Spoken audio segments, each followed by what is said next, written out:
everybody, and welcome to Pardon the Ripoff. My name is Mike Collins. I'm here with my friend EB. We are ready to talk about theme parks and thrill rides, but we're going to do it rapid fire. That's right, rapid fire in this show within a show here, Mike. I really like this a lot. So there is going to be a timer that's going off. We've got the list of topics happening, and we are going to get buzzed out into the next topic, rapid fire, one after another, just like Pardon the Interruption. This is Pardon the Ripoff. Yeah, so let's get going right now. Let's start off with topic number one. There's no denying, EB, that RMC dominated the 2010s, but now Intamin, Vekoma, and possibly RMC seem to be the front runners to dominate this next decade. Will someone own this decade outright, or will it be a little more balanced? This is really interesting, isn't it? So the timer is going right now, and we don't have a lot of time to talk about this, but I don't see anybody really dominating yet at this point. It's going to take some time for somebody to lead the pack here. We're getting excited about a lot of stuff, like this person is suggesting here with this topic, from Intamin, from Vekoma, but also from Mach and Gerstblauer. And we have not seen what RMC can do in this decade as well, right? If the T-Rex track happens in 2025, they might be the coaster company of this decade too. Yeah. The thing that I noticed is that everything moves in cycles. You know, so there was a time when Vekoma was doing the best roller coasters, and then they kind of waned for a little bit. Then Intamin rose to the top, and then B&M did. But then even companies like B&M that have these fantastic roller coasters, right? They start getting criticized for not innovating. And so now you see Intamin start to innovate, and even Vekoma. Vekoma, I think, is like coming back, shocking us all with some of their innovations. So I really think that we're going to see maybe Intamin and Vekoma really kind of step up. My question is, though, does B&M innovate? Like, we've joked about that for years here on the show. B&M does not innovate. They kind of like rest on their laurels a little bit. Well, I think they have a perfectly good right to rest on their laurels because they make excellent, good, reliable, always a solid roller coaster, right? So yeah, and that's true. That's true because B&M, if you buy a B&M, it's going to work. I think we've seen even from RMC with Lightning Rod and even some of the single rail roller coasters, they have issues that need to be worked through. But with a B&M, when do you ever see a B&M that doesn't work on opening day, you know? Right, and doesn't continue to work and doesn't continue to deliver for decades. I mean, they're good roller coasters. But I mean, maybe that's what we're going to see. Maybe not now in the beginning of the 2010s, but maybe towards the end of the decade, B&M is going to have to step up and make some changes, and maybe they will innovate. Maybe they will do something special. Maybe these Intamins and Vekomas, these new coasters from them, maybe they won't do so well, and it'll be B&M to say, hey, see, we're the best. Yeah. Yeah. So I think we will see a more balanced decade coming up, but I wouldn't be surprised to see Intamin and Vekoma kind of step to the forefront. Should be interesting. Cool. Yeah. Here's another one. Second topic. Fast food chains are appearing more and more at the theme parks. In the past few years, we've seen Chick-fil-A, we've seen Subway and other chain eateries taking over locations that used to have unique food offerings. Is this a good thing for park guests? Well, Chick-fil-A is not a good thing for park guests. Chick-fil-A is terrible because they're closed on Sundays. I'm sorry. If you're going to be in an amusement park, you got to be open all weekend. I have no idea why any park welcomes Chick-fil-A into their space. It does not make any sense to me. Nothing's more frustrating than to have a food stand that's closed. So that's my first point, Mike. Absolutely. Yeah. I have no problem with the chain eateries going in because I know exactly what I'm going to get. They're reliable. If I go into Mamma Mia's Pizzeria, it's not going to be as good as going into the Papa John's. I'm sorry. It's true. Right? I mean, especially at a park I'm not familiar with. Well, no, I don't mind at all. The more places to eat, the better. That's absolutely true as well. And if they're going to be able to contract out and get the chain employees in, I don't have random teenagers working there. I actually have a Subway employee working there. And maybe the service is a little bit faster, a little bit more efficient as a result. More eateries is better because it keeps the lines down. Yeah, I agree with you that more is better. I mean, because one of the problems that we have seen in the past year or so, the past 2 years, is not enough eateries open at the parks. And so then the places that are open have an hour wait to get a hamburger. Yeah, forget it. So I'm with you. Like, I would rather have a Subway open that, hey, I can go there and get a sub in 5 minutes. But my problem is when I go to the theme park, I want to have unique experiences. I don't want something that I can get back at home. You know, I do want to go into Mamma Mia's Pizzeria that's there on the main drag, you know, or on the Midway or something. even if the pizza is crap, because it's something different. Because it's different. Well, no, it's like going on a road trip. You go on a road trip, you want to eat local. You don't want to eat at the chain, right? So it's the same thing when you go to an amusement park. I agree with you completely. There is something to be said for going in to Billy Joe Bob's taco stand in the Wild West section, at a park in Texas. That's fine. But there's also something to be said for, I just want to go in and get a basket of fries and get out. Yeah, absolutely. All right, now speaking of food, what is the worst food currently being offered at a theme park? Worst food offered at a theme park. I did look ahead and see this question, and I was thinking about it, and I was trying to think of like ridiculous things. Like I was thinking about the county fairs, and that doesn't really count. Like, who is buying the $3 ear of corn? That shouldn't be there. The deep fried stick of butter, the deep fried Pepsi. Have you ever had one of those? But that's all like county fair. What is that? What is a deep fried Pepsi? I've never heard of that. What is you that? take an ice cube and you deep fry it. An ice cube of that Pepsi works? And you deep fry it, and then it's got Pepsi inside of a deep fried thing. Dear Lord. And you said deep fried butter? Oh, yeah. Somebody eats that? Deep fry a stick of butter, Mike. Ooh. Oh, it's ridiculous. I live in the Midwest. You might have forgotten that, right? So, and we've also got pig ears, and we've got elephant ears and things like that. And I don't think those are necessarily even theme park foods. I think those are fair foods. The worst food currently being offered at a theme park is the turkey leg. That's stupid. It's dumb. It's messy, and it's gross. It doesn't even taste good. That's the answer. You took the words out of my mouth, man. All right. The turkey leg is the worst theme park food offered.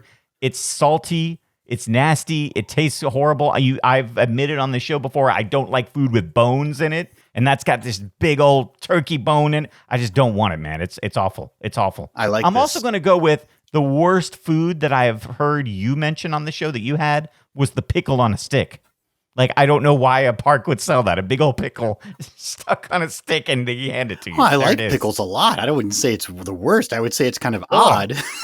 But I don't think it's the worst. At a park, just biting into it and stuff, man. That's strange. How about this for another one? Going back to the whole chain restaurants in the amusement park, pre-packaged ice cream at the theme parks. Yes. I don't want to have prepackaged ice cream. I want to have real, legit, original ice creams. If I go up to the ice cream place and I say I want to get the ice cream sandwich, and they hand me an ice cream sandwich that's in a wrapper, I'm upset.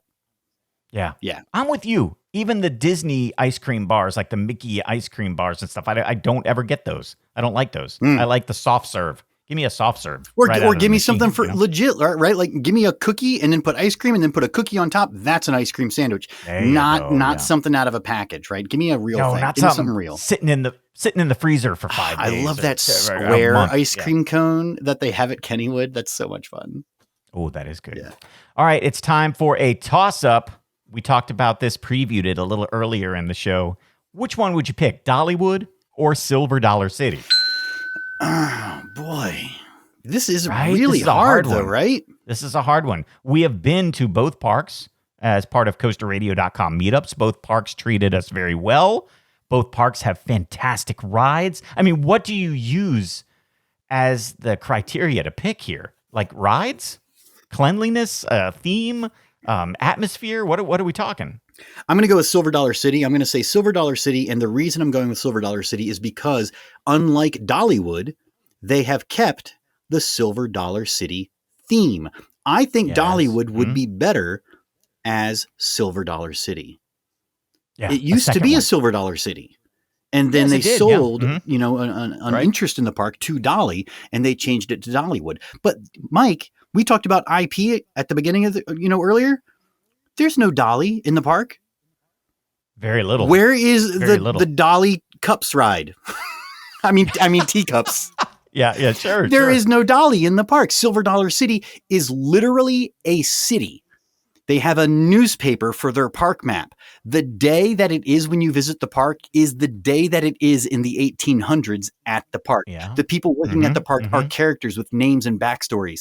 That doesn't happen at Dollywood. So, the rides are quite comparable. The atmosphere is quite comparable. Everything else is very, very much the same. But I'm going to give it to Silver Dollar City because they are an actual city.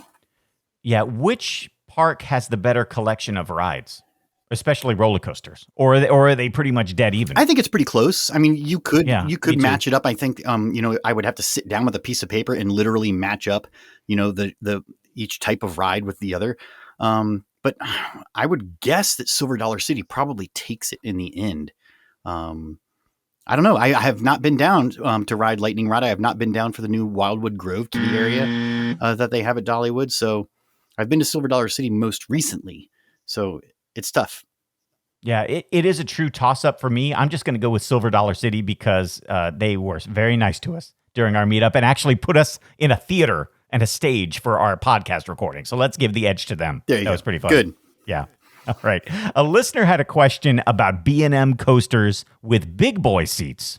And of course, those are the seats that have two straps and they actually are able to fit larger riders. His question, and we've never talked about this on the show before, if everyone can ride them, regardless of size, if anybody can fit in those big boy seats, why not make that the standard for all the seats? That's right. A good question. And you know what? I researched it today in anticipation of talking about it here on Pardon the Ripoff, and nobody has an answer for it. There's a lot of discussion on different coaster boards, people talking about it, a lot of people thinking they have answers, but there's no consensus as to why every seat is not a big boy seat. Now, what is the difference between a regular seat and a big boy seat? So you've got the over-the-shoulder restraints that come down, right? And you're sitting in like your bucket seat. And then you've got the seat belt that goes from your over-the-shoulder restraint between your legs and buckles. Yes. But on the big boy seat, you have two of those seat belts. Is that correct? Or just one that's in like a V shape? No, you've got two seat belts. They're actually two that go, 1 and 2, right? The answer is that you save money on seat belt material. That's what I was wondering. That doesn't make any something sense, like right? that. But also I've heard like somebody on a roller coaster message board say that the seats on the big boy seats are deeper, so that like the person actually sits deeper in, and therefore their girth can withstand or be in the ride a little bit more. Yeah, but then somebody said all the seats are exactly the same, and the only difference is that the big boy seat has two. And then somebody else said that means if the straps are going down, the ride does not have to have as many clicks, or the over-the-shoulder restraints don't have to have as many clicks. But that doesn't make much sense to me either. So my thought is, and I'm not a roller coaster designer or engineer, I think that the seats are designed for the average person, and that's what they want on most of the seats. And that those big boy seats, you can't put like a little 10-year-old in there who's super skinny into the big boy seat, right? Can you? I don't know. That's what I'm not sure. This is why we need to have somebody on the show who from B&M maybe, or somebody who is from the parks. Well, let me tell you all about it. Is this a character segment? Right? Yeah, see? No, the timer's going to go off. Yeah, the timer did, but that is a question that we need to get an answer to and devote some time to it. If there's anybody, yeah, I'm saying if there's somebody from the parks out there who has a B&M and has a big boy seat, you got to let us know. Give us the answer, and we'll let everyone know. Is the cost that much more? Right, like that's the only thing I can think of is if the seat is actually a little bit bigger, and they have to do something different to the seat itself or the straps themselves. Yeah, I mean, even if it was like $20 difference, when you're talking about what do you got, 32 seats and you got 3 trains, you're talking about 100, and what'd that be? It's a couple $1,000. Yeah, when you're building a multi-million-dollar roller coaster. Yeah, but I guess if you add that up over time, I don't know. So that's something we got to get into, man. That's a good one. That's really, really interesting, isn't it? Why not make them all big boy seats? Yeah, exactly. All right, let's talk. Even better, if I put my 10-year-old in the big boy seat, are they at a risk? I know. Well, that's what I started. That kind of makes me nervous. That's a good question. Time for odds makers. What are the odds that Mike and EB stay at the Star Wars Galactic Star Cruiser Hotel by 2030? By 2030? Yeah, it's by 2030. So that would be 9 years. Okay. They're giving us 9 years to go there and stay. What are the odds that we take the plunge, spend $4,000 and go to the Star Wars Hotel? Ooh, interesting. Really interesting. Because for me, in 9 years, my kids are going to be out of the house. Oh. Right? My youngest is 12. So she will be gone. And I will be footloose and fancy free, I would have some disposable income potentially and not have to drag my kids along. Yeah. But then I would get the room because don't you pay for like even the occupancy of 4? How does it work? Is it just 2? Can I go with just 2? I think you could go with just 2 for the 4,000. By 2030, is that how I want to spend my retirement? That's not really my retirement, no doubt. But yeah. But who knows what the heck they're going to have by 2030? I mean, that's a long way away. Yeah, we were just talking about this, right? Who knows what's going to be happening? The 20-year plan. For me, I would put it at 25% chance. All right. That's not bad. Yeah. Huh. For me, I think Patreon.com/Costa Radio. Yeah, that's right.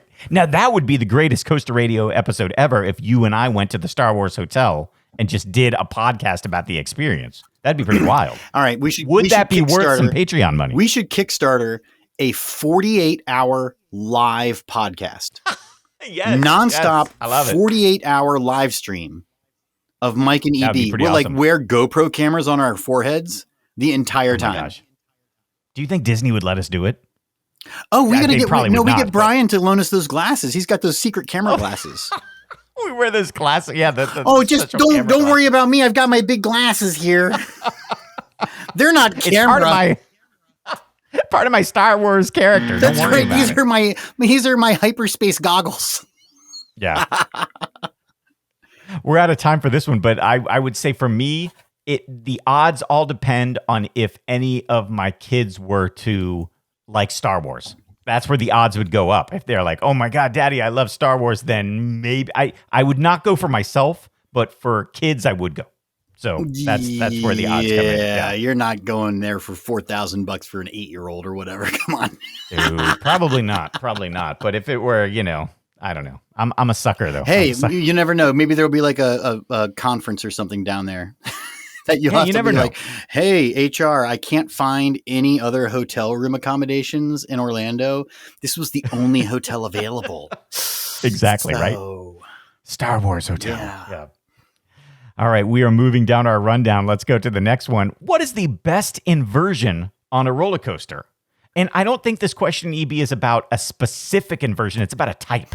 So we can talk about like the different types that are out there right now.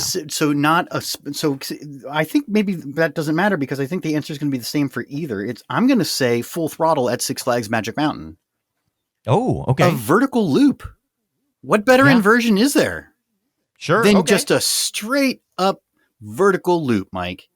And that Six Flags Magic Mountain Full Throttle. It's a disappointing ride in many ways, but that loop is incredible. At the time, it was the largest loop in the whole world, and it is an experience unto itself. Yeah, I agree with you. That's a fantastic. I mean, it took something that is just so overused. I'm changing my answer. It's the JoJo roll. Yeah. That is, I've always liked the JoJo roll just for its audacity. The fact that they would just do this slow paced crawl through an inversion. No, you were saying with the vertical loop. I'm sorry. Yeah, no. I think the vertical loop is just so overused, but in Full Throttle, it's so beautiful because it's so huge. Yes. And you just hang at the top of it and you're like, oh my God, it's not going to make it through. And then they have the balls to make you go back over it. Yeah. As an airtime hill. It's a neat ride. Yeah. Yeah. I'm going to go with the 0G stall. Okay. That these days to me is, I think, the coolest inversion that, you're just going along straight and then you flip over and you hang there for a while. Well, and what's crazy about a lot of roller coasters do it, Well, and this was something that 20 years ago, as when we were young, we were like, that's crazy. You'll never do that. Everybody's going to fall out. It's so crazy. But everybody does it now, right? Like you go and Goliath at Six Flags Great America. I remember going up and riding that thing and you go upside down, talk about these RMCs. You go upside down and you're just hanging upside down with a lap bar. It doesn't make any sense and it should not be happening. Oh, it's wild. Yeah. And I love the one on the Velocicoaster. I mean, that's cool. So they had a lot of designers using that now. I think the 0G stall is in. And that seems to be the biggest thing. Although, one of my favorite moves on a roller coaster are the 90-degree bank turns on the Voyage. I've always loved those. It's not an inversion, but it's still freaky to do that on a true wooden roller coaster. It's not nearly as novel as it used to be. I will say that. But when they first built Voyage, that was bonkers. I remember riding that thing and just Oh, yeah. thinking it was the wildest thing to see that 90-degree bank in front of you and then going through it. But now, with like we were just talking about the zero G rolls and things like that, RMC is just completely destroying all other wooden roller coasters with what they can do. All right. Yeah. Let's close things out by looking at an outlook for 2022. What do you think is going to be the best thing we see next year? Is it going to be Iron Gwazi? Is it going to be Pantheon? Or maybe something else? There's a lot happening in 2022. Is Iron Gwazi and Pantheon opening in 2022? They are scheduled to open. They're talking about, Are they? Because they were scheduled to open previously, I think, and then they well, we'll see. Yeah. I don't know. Icebreaker too. Don't forget about the Icebreaker. That's I think is a dark horse for maybe a ride that's going to surprise some people. I don't know. I think it's going to be really interesting. I think especially when we come around to the Coaster Damas predictions for 2022, I might predict that more than one ride announced for 2022 won't open.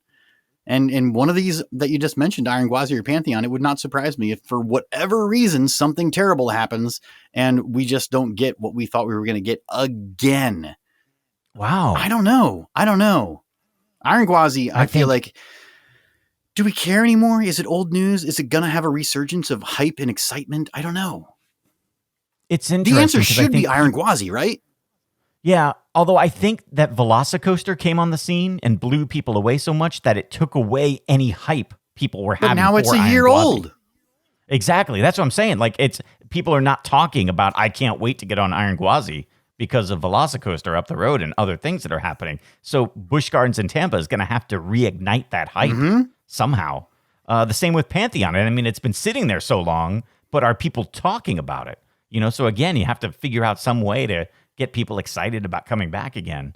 But yeah, I think that there are a lot of different roller coasters. I'm curious about that Dr. Diabolical roller coaster down at Six Flags. Like, that could be interesting. I know it's another dive roller coaster, but let's see what they do with it to make it interesting. And Icebreaker too, and Emperor, those are other ones that are coming up. So let's see. And then we've got all these other roller coasters that we're hearing about, even though some are for 2023, but they're coming up, being talked about in IAAPA. So I'm pretty excited. I'm excited about 2022 and seeing what we've got. Yeah, 2022 is going to be interesting because we have been kind of holding on, to the future. We've been waiting so long for this, and I really do hope that 2022 happens as normal as possible.